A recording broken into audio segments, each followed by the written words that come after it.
The Galactic Council's decision was unanimous. Humanity would be contained.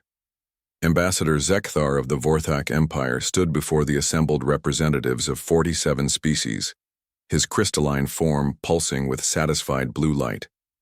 "The motion passes," he announced, his voice resonating through the vast chamber. "All stargates leading to or from the Sol system are hereby locked indefinitely. The humans have proven themselves too dangerous, too unpredictable to be allowed. Free passage among civilized worlds." A chorus of agreement rippled through the assembly. The Quillan delegates' tentacles writhed in approval. The hegemony's hive-mind representative buzzed its consent. Even the usually neutral Etherians flickered their support in soft, golden hues.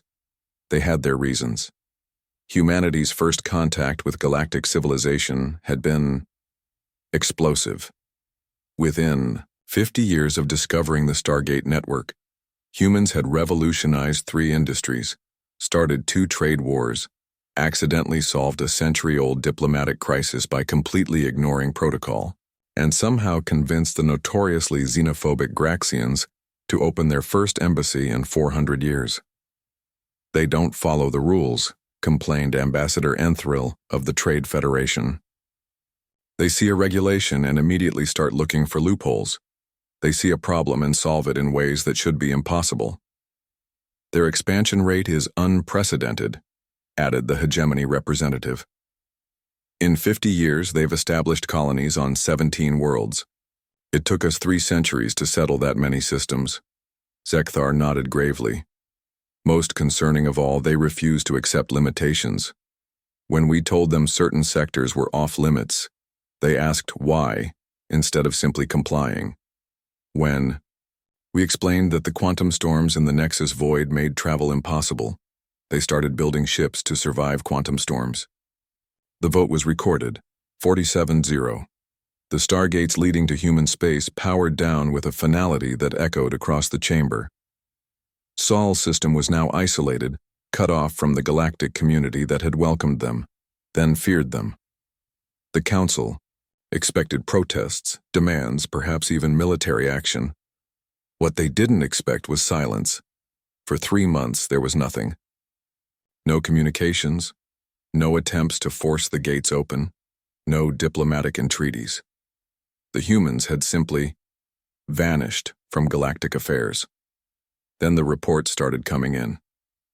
"Sir," the junior communications officer aboard the Vorthak patrol, Vessel Eternal Vigilance, approached Captain Mordak with obvious confusion. "We're receiving a transmission from the Kepler 442 system."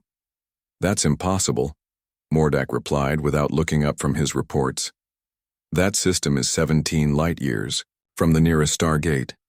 No one has ships capable of traveling such distances without the network. The transmission is coming from a human ship, sir. They're requesting permission to dock."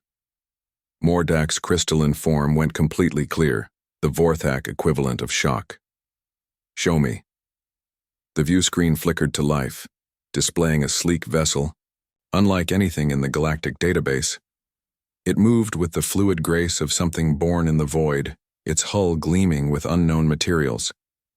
"Vorthak vessel, this is Captain Sarah Chen of the UES Pathfinder. We're on a diplomatic mission to the Andromedans and need to refuel. Permission to dock?" The Andromedans?" Mordak stammered. The Andromeda galaxy was 2.5 million light-years away. Even with stargates, such a journey would take decades of careful plotting through the network. "Granted," he managed, too stunned to refuse. Captain Chen materialized in the transporter bay with a technology that made the Vorthak's own teleportation. Systems looked primitive. She was tall for a human, with graying hair and eyes that seemed to hold the depth of space itself. "Thank you for the hospitality," she said, offering what humans called a smile. "We won't be long. Just need to top off the antimatter reserves." "How?" Mordak began, then stopped. There were too many questions. "How did you get here?" "The Stargates." "Oh, those," Chen waved dismissively. "Clever technology, but terribly limiting. You can only go where someone else has already built a gate. We prefer a more direct approach." She gestured toward the viewport where her ship hung in space. "The Pathfinder uses a quantum tunneling drive. We don't go around obstacles. We go through them. Your Stargate network connects existing points in space-time. Our drive creates new ones. The implications hit Mordak like a supernova. If humans could travel without the gates, then the Council's containment had been meaningless. Worse than meaningless, it had been an invitation for humanity to find their own way. The Council locked us out. Chen continued conversationally.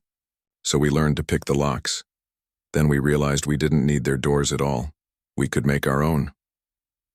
Over the following months, reports flooded in from across the galaxy. Human ships appeared in systems that had never seen alien visitors, offering trade and friendship. They bypassed the heavily regulated Stargate network entirely, creating their own routes through folded space-time. The Quillen found human scientists, studying their literature and offering new insights into their ancient poetry. The Graxians discovered human engineers helping to repair their failing atmospheric processors, asking for nothing in return but the chance to learn. The ethereal Xenakins, who communicated only through thought, were amazed to find humans developing primitive telepathic interfaces just to say hello. Most shocking of all, when the hegemony's outer colonies came under attack by the savage devourers, silicon-based creatures that consumed entire worlds. It was human ships that arrived first to help defend them. But we contained them, Zekthar protested during an emergency council session. We locked the gates. You locked the doors, corrected the hegemony representative, its buzzing voice carrying what might have been amusement. But humans don't use doors, they make windows. The Quillen delegates' tentacles twisted in what their species considered laughter.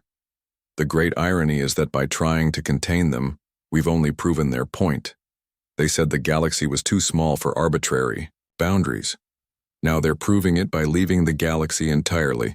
Indeed, reports were coming in of human expeditions to nearby galaxies, establishing contact with civilizations that had never known the Stargate network existed. They brought gifts of knowledge, offers of friendship, and most importantly, the promise that no one had to remain isolated if they chose not to be. The vote to reopen the Stargates to human space passed 46-1, with only Zekthar dissenting. When the gates reopened, the humans didn't rush through. Instead, they sent a single message. Thank you for teaching us that we didn't need your permission to reach for the stars. The galaxy is vast and wonderful, and there's room for everyone in it, with or without gates. We look forward to continuing our friendship on equal terms. Captain Chen's final log entry from the Pathfinder's maiden voyage to Andromeda perhaps summed it up best. They tried to build a cage around humanity. Instead, they taught us that cages are just another engineering problem waiting for a solution. The universe, it seemed, was far too interesting a place to let something as simple as locked doors stand in the way of exploration.